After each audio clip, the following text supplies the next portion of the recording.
Eduardo Bolsonaro é um exilado político.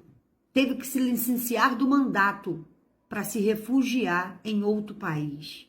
E observe como é a vida difícil, a vida dura de um exilado político que foi para os Estados Unidos lutar pelo Brasil. E o maior sofrimento que esse guerreiro teve foi ontem, domingo, onde ele teve que escolher qual parque da Disney ele iria gastar a verba parlamentar e o Pix enviado pelos patriotários. E segundo esse guerreiro, ele está se sacrificando pelo Brasil, lá da Disneylândia.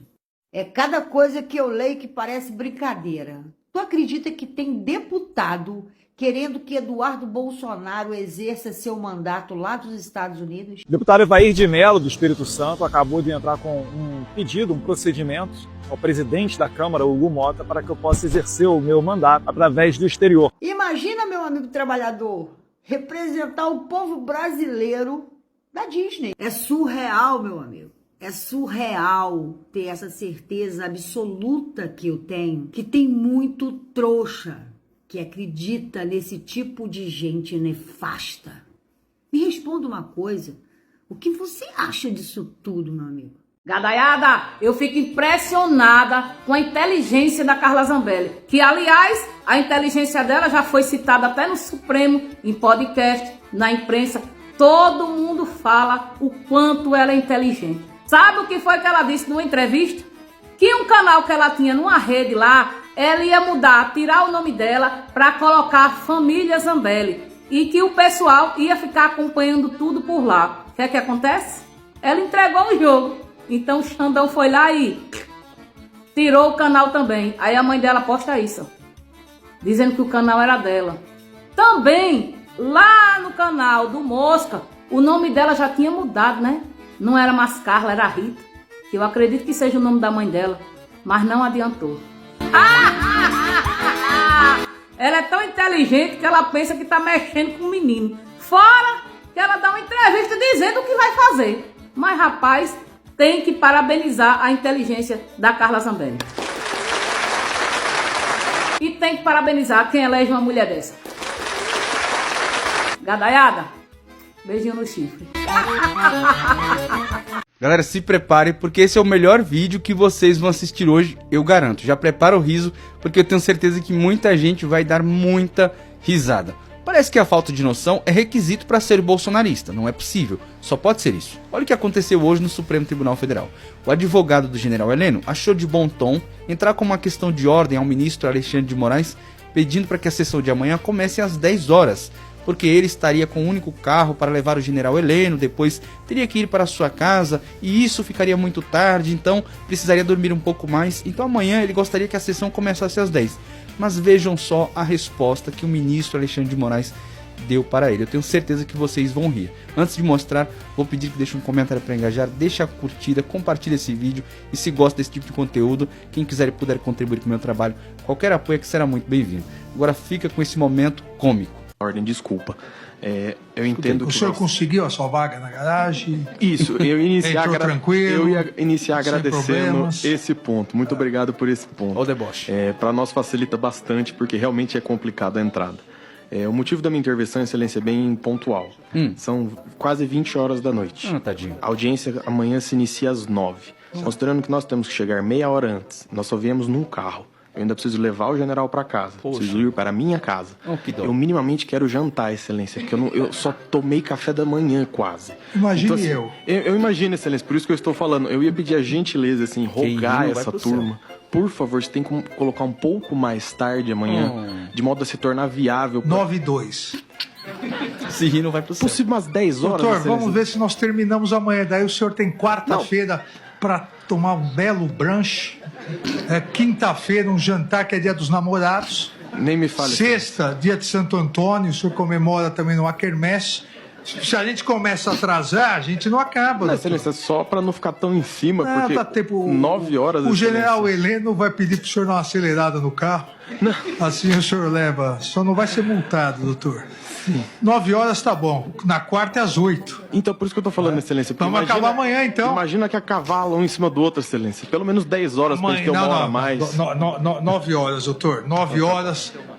Todos Obrigado, intimados. Uma boa noite e um bom descanso a todos. Olha, não vale rir, porque quem rir não vai pro céu. Alguém, por favor, diz pra esse moço que o trabalhador brasileiro que trabalha em escala 6x1 sai de casa às 5 horas da manhã, enfrentar 2 ou 3 horas de condução para ir trabalhar, no final do dia enfrentar o mesmo perrengue, mais 2 ou 3 horas, chegar em casa 9 ou 10 horas da noite cansado, para no dia seguinte ter que levantar de novo às 5 da manhã e não pode reclamar, enquanto ele está reclamando disso aí. O bolsonarista gosta mesmo de debochar da cara do povo, né não?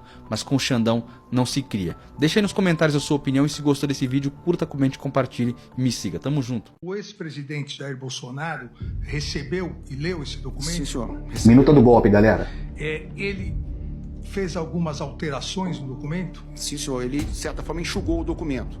Eita. Ele enxugou o documento, basicamente retirando as autoridades das prisões. Né? Somente o senhor ficaria como preso. O resto não... E, juntamente com esse jurista, eles apresentaram um documento ao presidente Jair Bolsonaro no Palácio do Alvorada. O senhor se recorda? Eu gostaria que o senhor explicasse como foi essa apresentação e do que se tratava o documento. E parece que foi umas 2, no máximo 3 reuniões, talvez 2, em que foi levado mais de uma. Esse documento ao presidente. O documento consistia basicamente de 2 partes, né? A primeira parte eram os considerandos, né? Eram 10, 11, 12 páginas, né? Muito robusto. Nesses considerandos, eles listavam basicamente as possíveis interferências, intervenções do STF e do TSE no governo Bolsonaro e nas próprias eleições.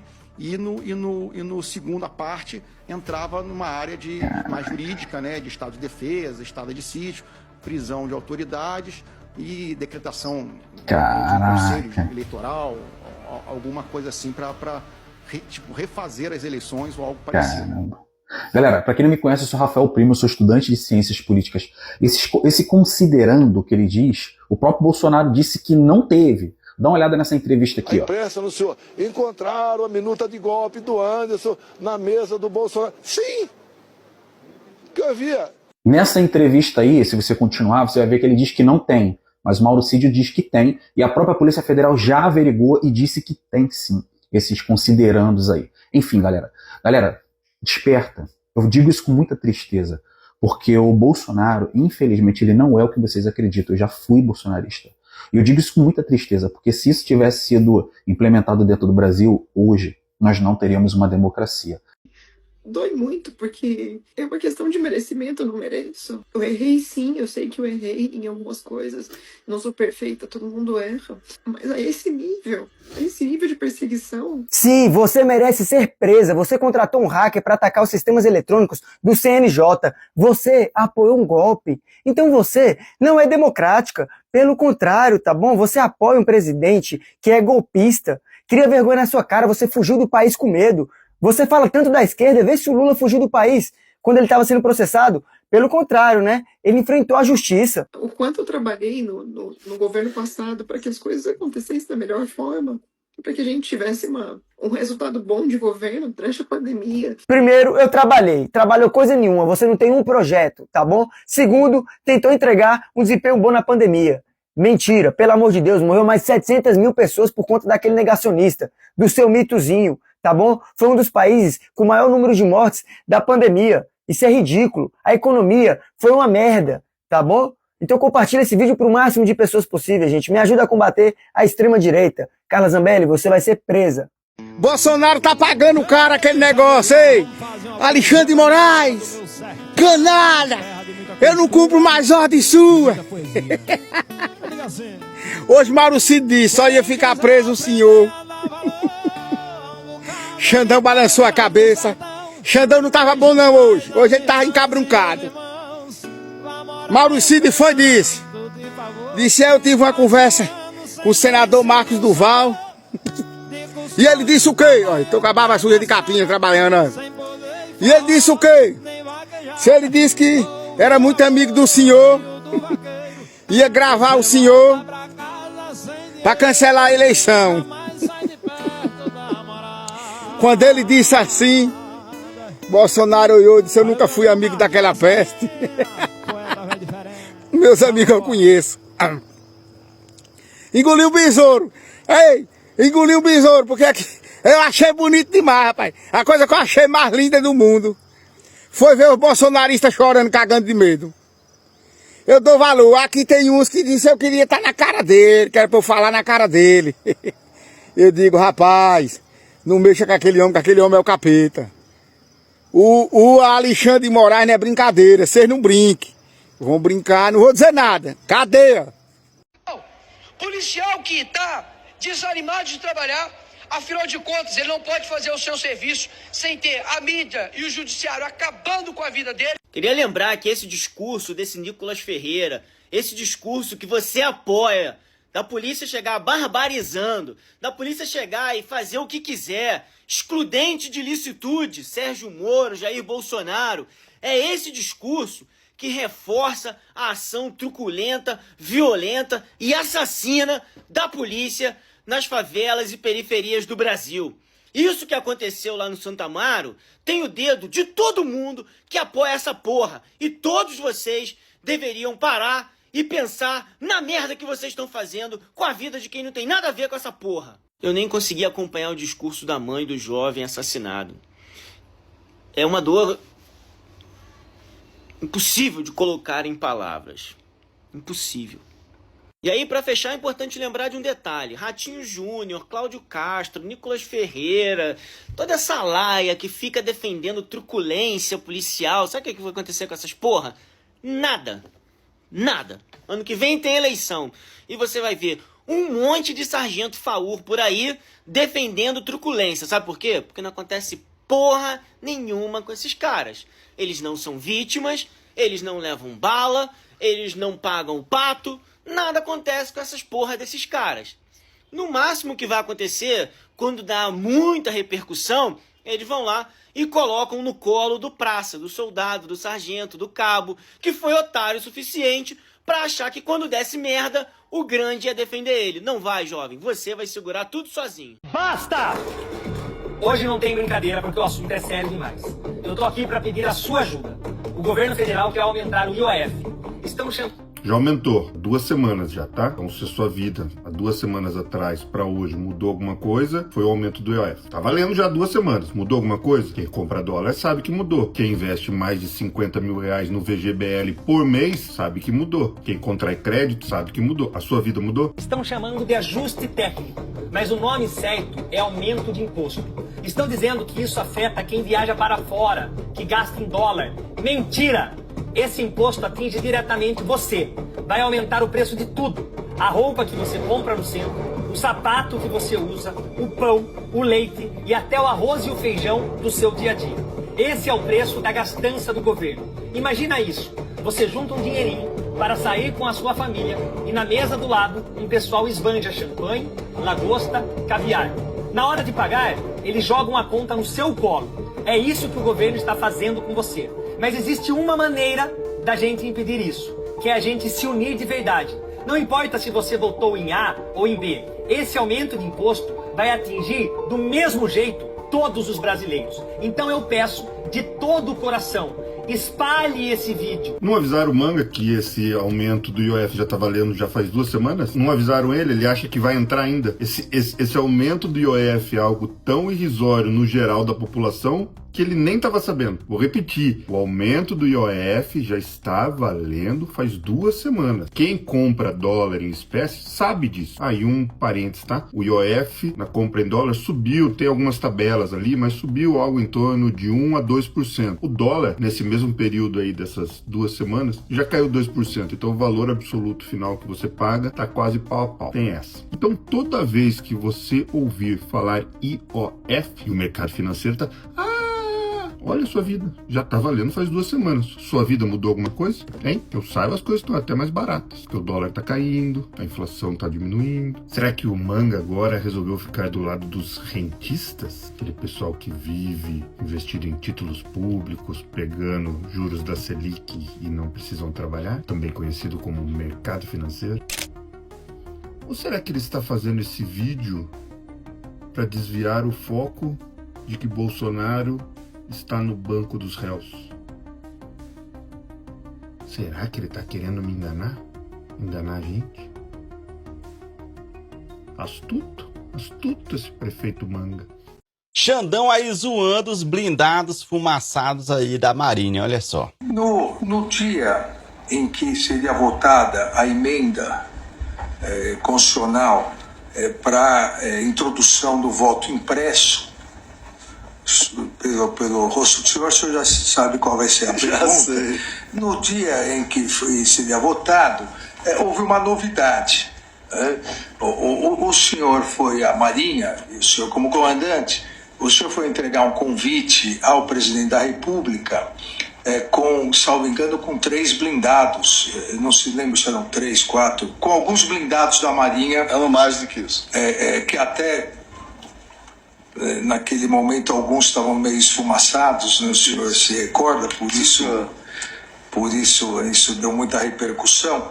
Mas isso foi, naquele momento, até pela novidade, isso foi entendido como uma pressão ao Congresso Nacional, porque foi exatamente no momento em que se debatia na Câmara dos Deputados e seria votado.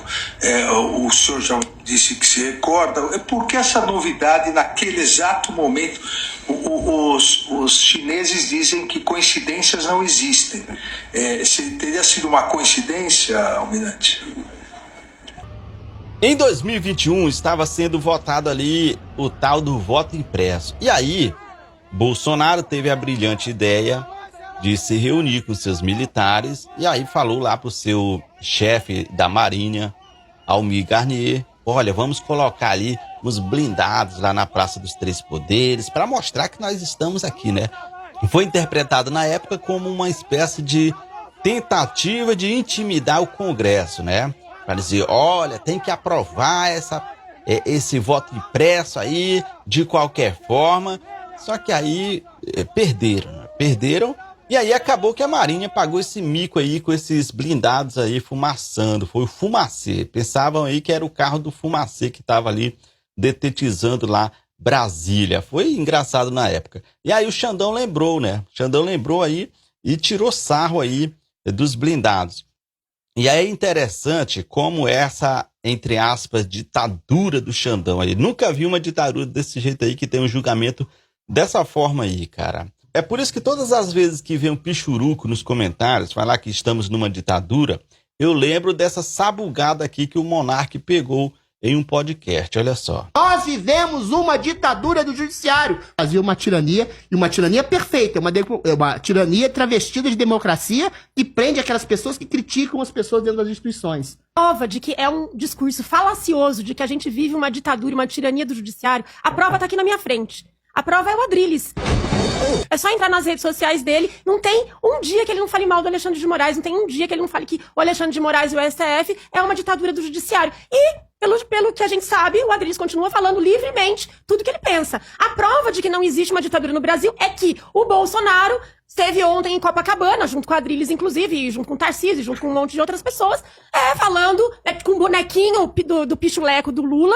E assim, o pessoal lá falou tudo que quis, tudo que não quis, falou mal do Xandão, falou mal do Judiciário, falou mal do Lula, falou até mal o Tarcísio, né? Falou. O Tarcísio falou. Então assim, que ditadura é essa? Que todo mundo faz ato, manifestação, ninguém vai inquirido por isso. No fundo, a gente sabe que esse negócio de ditadura aí que a extrema-direita inventou aí que tem no Brasil é só papo furado, é só para dizer que, olha, a gente não pode cometer nossos crimes em paz, né? Não deixa nem a gente cometer nossos crimes em paz. Só papo furado mesmo, né? Só papo furado de perdedores. Cara, eu fico encabulado. Como é que você vai confiar num bolsonarista se ele não respeita nenhuma lei, não respeita nenhuma autoridade, não respeita ninguém, cara? Como é que a gente vai confiar numa pessoa assim, né? Não respeita ninguém, cara. Ele vai respeitar quem? O cara não respeita as autoridades, não respeita a justiça, não respeita ninguém. Tem como confiar no bolsonarista? Não tem, cara, não tem.